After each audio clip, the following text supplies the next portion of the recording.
मीठे का गधा।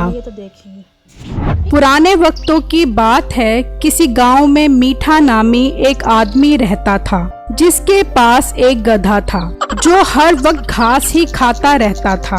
और जब भी मीठा उसे काम पर ले जाने की कोशिश करता तो वो काम पर नहीं जाता था। अरे मीठे बगैरत, इस गधे को बेच दे, क्यों तूने इस साहब को गले डाल रखा है? काम ये कोई करता नहीं है और चारा ठूस ठूस कर खाता है, जैसे चारा इसके बाप ने ला कर दिया हो। अम्मा थोड़ा हौसला कर, बेज़बान जानवर है, चारा नहीं खाएगा तो और क्या खाएगा? और शुक्र है ये चारा ही खाता है, तेरी तरह नहीं है जो सारा दिन मेरा दिमाग खाती रहती है।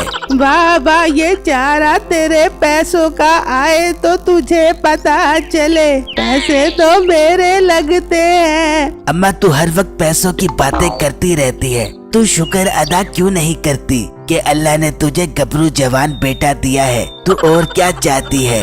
अल्लाह किसी को ऐसा गबरू जवान बेटा ना दे जो मुफ्त की रोटियां तोड़ता रहता है। अम्मा तू थोड़ा हौसला कर, मेरा ये खोता तैयार होने दे, फिर देख पैसों की रेल पेल लगा दूंगा। बस बस मीठे, तेरी ये बातें पिछले 5 साल से सुनती आ रही हूँ। जितना चारा मैंने इस खोते को खिला दिया है, मुझे तो अब तू कम, ये खोता मेरा बेटा ज्यादा लगता है। अरे बेगम तू बस कर, क्या हर वक्त मीठे के पीछे पड़ी रहती है? और मीठे तू इस खोते को बेचकर अपनी जान छुड़वा।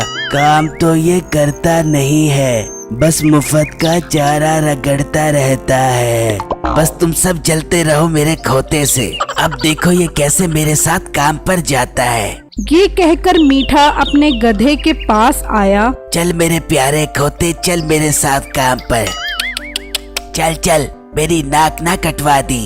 ये कहकर मीठा अपने गधे को चलाने की कोशिश करने लगा तो गधे ने मीठे को लात मारी और मीठा दूर जाकर गिरा। हाँ मीठे, अब मिल गया सुकून तुझे। मैं ना कहता था कि इस नमक हराम को बेच दे। उसी गांव में बिट्टू नामी एक लड़का रहता था। उसके पास भी मीठे की तरह एक गधा था, लेकिन वो बहुत काम करता था। अच्छा बेगम, मैं गधे पर सामान डालकर बड्डी जा रहा हूँ। ठीक है आप जाएं, लेकिन थोड़ा अपने गधे का ख्याल भी कर लिया करें, इतना इस बेचारे पर बोझ मत डाला करें। अरे बेगम, मेरे पास एक गधा ही तो है जिस पर जितना मर्जी सामान डाल लो आराम से उठा लेता है और भागता भी 120 की स्पीड से है। हाँ बस नजर न लग जाए हमारे इस गधे को, आप इसकी नजर उतारते रहा करें। हाँ बेगम, मैं इसकी नजर उतारता रहता हूँ। अच्छा अब मुझे देर हो रही है, मैं अब जाता हूँ मंडी सामान लेकर। फिर बिट्टू अपने गधे के साथ मंडी की तरफ जा रहा था कि रास्ते में उसे मीठा मिल गया। अरे बिट्टू भाई कहाँ जा रहा है? भाई मंडी सामान लेने जा रहा हूँ। बिट्टू भाई बुरा मत मानना, तुम्हारा खोता बहुत कमजोर लग रहा है, इसे कुछ खिलाया करो। अरे भाई, मैं इसे सरसों के दाने और देसी घी वाला चारा खिलाता हूँ। बस इतनी लंबी लंबी तो मत छोड़ो, मुझे तो लगता है इसके हिस्से का चारा भी तुम खा जाते हो।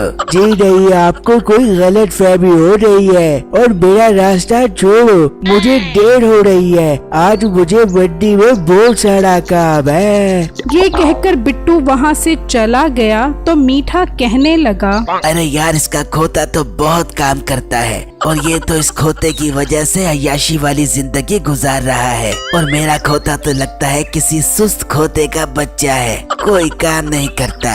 अब मुझे एक चाल चलना पड़ेगी क्योंकि मामला अब मेरी इज्जत पर आ गया है। अब मैं रात को इसके खोते के साथ अपना खोता तब्दील कर देता हूँ। वैसे भी हम दोनों के खोते मिलते जुलते हैं, किसी को पता भी नहीं चलेगा। फिर रात में मीठा चुपके से बिट्टू के घर गधा लेकर आया और अपना गधा वहाँ छोड़कर उसका गधा ले गया। अगले दिन मीठे ने उस गधे पर सामान रखा तो उसका बाप बोला, मीठे, फिर तेरा लात खाने को दिल कर रहा है।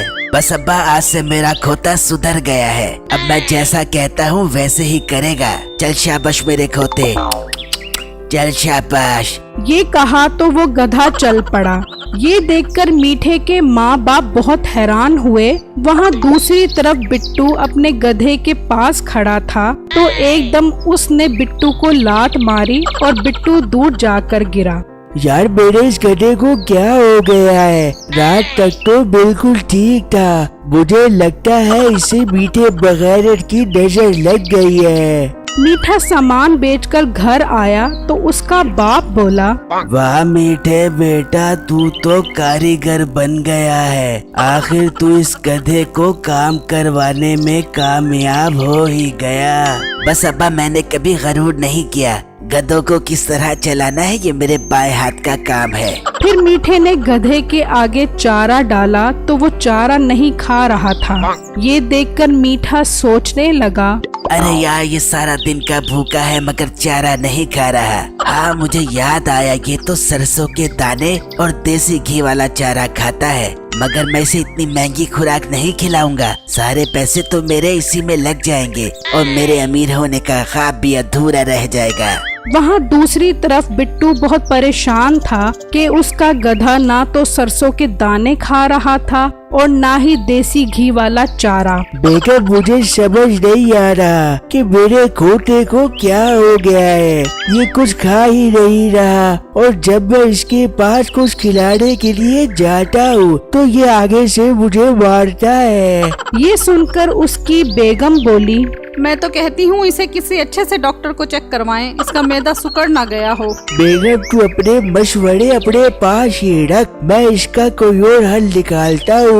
फिर बिट्टू ने उस गधे को खाली चारा डाला तो वो फौरन खा गया। अच्छा तो अब ये सादा चारा खाना शुरू हो गया है। चलो अच्छी बात है, मेरे पैसों की बचत हो जाएगी। फिर बिट्टू ने उस पर सामान लादा तो वो टस से मस नहीं हुआ।